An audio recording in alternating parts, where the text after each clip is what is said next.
Well, for something that's been sitting in a box for a number of years, it's running quite well. I'll just slow it down a little bit here.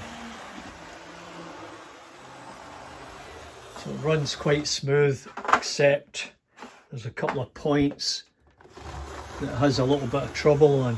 I may be able to fix that. See that one too. Anyway, otherwise, yeah, I don't know what that point there is, but anyway, as I say, it runs really quite well, and a bit hesitant now and again, but as I said, for something that's been in the box for many years, a little bit of clean up, and maybe that brass plate was in the wrong position, and of course I've got to make sure the switch on the top is in the correct position, I presume. So yeah, there you go, it's running quite well. It just needs a good run-in. Thanks very much, Keith. We'll catch you later. Bye for now.